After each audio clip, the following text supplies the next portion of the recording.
মৰাণসকলক জনজাতিকৰণ দিম বুলি বিজেপি চৰকাৰে শাসনলৈ কাটি আহিছে। আজি সেই বিজেপি চৰকাৰে কিন্তু মৰাণ জনজাতিক প্ৰতাৰণা কৰিলে। আমি যেতিয়ালৈকে জনজাতি নেপাম তেতিয়ালৈকে আমাৰ এই সংগ্ৰাম চলি থাকিব আৰু কোনো ধৰণৰ প্ৰশাসনে আমাক ৰখাব নোৱাৰে আৰু চৰকাৰে যিকোনো পদক্ষেপ আমি নেওঠে আমাৰ এই সংগ্ৰাম চলাই থাকিম।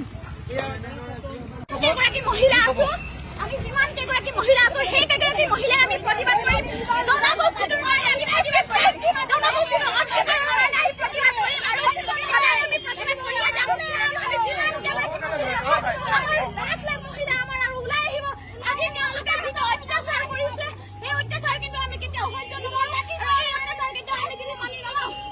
আৰু যিসকল আমাৰ সতীৰ্থ তেওঁলোকে এৰেষ্ট কৰি লৈ গৈছে অতি সোনকালে তেওঁলোকক মোকলাই দিবৰ কাৰণে আমাৰ ফালৰ পৰা আমি দাবী জনাইছো। অন্যথা কিন্তু ইয়াৰ পৰিস্থিতি ইয়াতকৈ কিন্তু ভয়াৱহ হ'ব বুলি আমি আমাৰ ফালৰ পৰা তেওঁলোকক জনাইছো। অধিকাৰ নাই নেকি? আমাৰ সমস্যাবোৰ সমাজে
মহিলা আমাৰ আৰু ওলাই আহিব।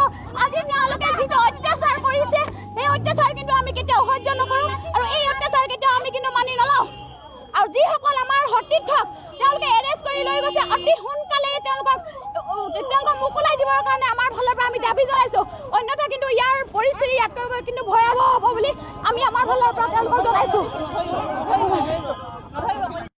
তিনিচুকীয়া পশুজানৰ পৰা আমি এক ৰেলীৰ জৰিয়তে STCলৈ গৈ আছিলোঁ। তেতিয়া আমাৰ যি অসম আৰক্ষী আছে, অসম আৰক্ষীয়ে আমাক বাধা প্ৰদান কৰিছে, আন্দোলন কৰিবলৈ দিয়া নাই। আমি এটা কথা স্পষ্টকৈ ক'ব বিচাৰিছোঁ, আমি এই সম্পূৰ্ণ আমাৰ নিৰ্যাত অধিকাৰৰ বাবে আমি গণতান্ত্ৰিকভাৱে আন্দোলন কৰি আহিছোঁ। এই আন্দোলনক তেখেতসকলে বাধা প্ৰদান কৰিব নোৱাৰে। আমাক আজি তেখেতসকলে এৰেষ্ট কৰিছে। গতিকে আমি ক্ষান্ত হৈ নাথাকোঁ। আমাৰ যি প্ৰাপ্য আছে সেই প্ৰাপ্য অধিকাৰ সাব্যস্ত কৰিবৰ কাৰণে আমি ইয়াতকৈ জংগী আন্দোলন কৰিবলৈ বাধ্য হ'ম। এটা আমাৰ মৰাণসকলৰ ইতিহাস আছে যে পূৰ্বতে কেন্দ্ৰীয় চৰকাৰে কৰা প্ৰবঞ্চনাৰ বাবে আমাৰ মৰাণসকলৰ হাজাৰ হাজাৰ যুৱকে অস্ত্ৰ হাতত তুলি ল'বলৈ বাধ্য হৈছিলে এটা সময়ত। যদি এতিয়াও যদি এইখন চৰকাৰে এনেধৰণৰ আমাক বঞ্চনা কৰি আহে তেনেহ'লে কিন্তু আমাৰ হাজাৰ হাজাৰ যুৱক এতিয়াও সাজু হৈ আছে অগণতান্ত্ৰিক প্ৰক্ৰিয়া হাতত ল'বৰ কাৰণে। গতিকে আমি কেন্দ্ৰীয় চৰকাৰ ৰাজ্য চৰকাৰক সকীয়াই দিব বিচাৰিছোঁ।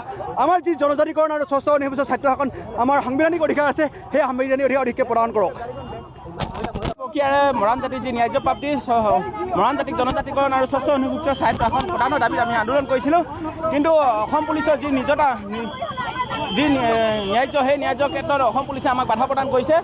তেওঁলোকে অসম চৰকাৰৰ দাস হিচাপে আমাক ব্যৱহাৰ কৰিছে। গতিকে এই ক্ষেত্ৰত আমি সম্পূৰ্ণ ন্যায়িক পদ্ধতি আমি